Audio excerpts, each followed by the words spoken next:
አንዲት ሴትዮ መስተፋቅር ላሰራ ብላ ሄደች አሉ ጠንቋይ ቤት። ከዛ በኋላ ምንድነው የፈለግሽው ስላት ባሌ በጣም እንዲወደኝ እስቲ እባክህ መስተፋቅር ስራልኝ አለ።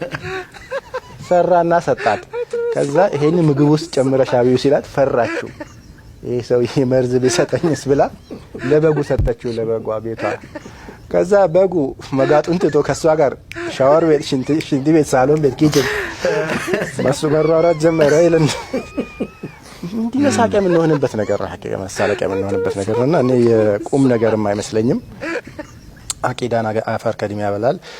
ሙስሊም የሆነ ሰው ሳይሆን አቅል ያለው ሰው እንደዚህ እንደዚህ በድግምት በሟርት በጥንቆላ በመናምን ሀያቱን አይገነባም። ችግርህን በብቃትህ ፍታ። ከደከመህ ካቃተህ እርዳታ ጠይቅ ወንድሞችህን እህቶችህን። ምንም ነውር የለበትም። ሐቂቃ እንደው እንዲህ አይነት ኮንፊውዥን ገጥሞኛል ምን ይሻለኛል በል። የእውቀት ዘመን ነው። የተሞክሮ የተሰበሰበበት ዘመን ነው። የዚህ ዘመን ሰው በጣም እውቀት አለው። ሐቂቃ እውቀቱን በአግባቡ ይጠቀማል አይጠቀምም ሌላ ነገር ሆኖ ማለት ነው። ምክንያቱም የእውቀት ምንጮች አሁን እዚህ ነገር ላይ ስንት እውቀት ነው ያለው።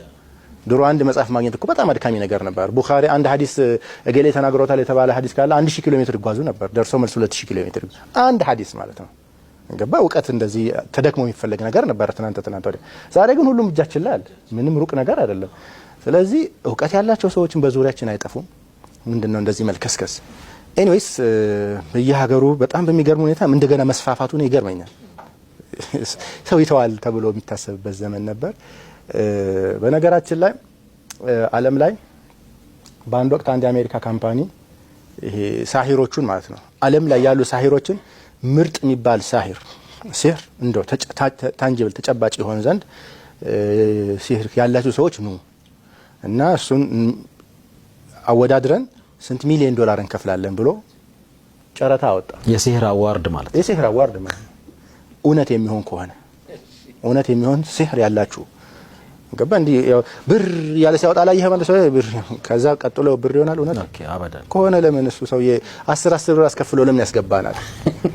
ገባ ያንን አስማት እንድታይ ከሚያስገባ እሱ ራሱ በቃ አይወስድም እንደ ብር አትሞ ባንክ ቤት ወስዶ አካውንት ውስጥ አይከትም እንዴ?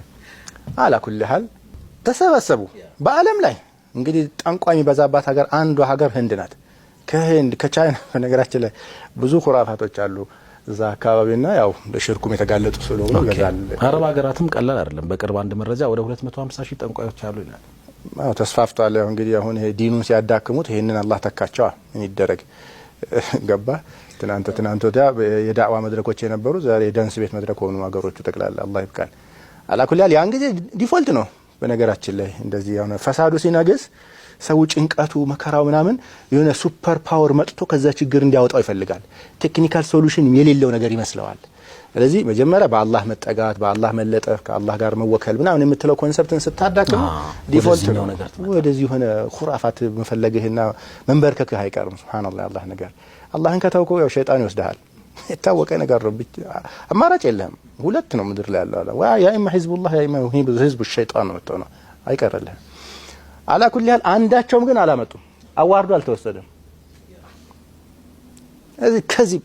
ከዚህ ነው ይሄ እንዳለ ይሄ ኹራፋቱ ምናምን ውሸታሞች ናቸው። ያው የሆነ እንዳልኩ የሆነ የሚያጥበረብሩህ ነገር አለ ይፈትኑሃል። የሚካድ ነገር አይደለም። ግን እዛ ሄዶ ተንደፋድፎ ችግርን መፍታት የሰነፎች እንጂ የጎበዞች የአቅለኞች ትንሽም ቢሆን ኢማን የምትባል ዘራ ኢማን ያለው ሰው ጠንቋይ ቤት አይሄድም።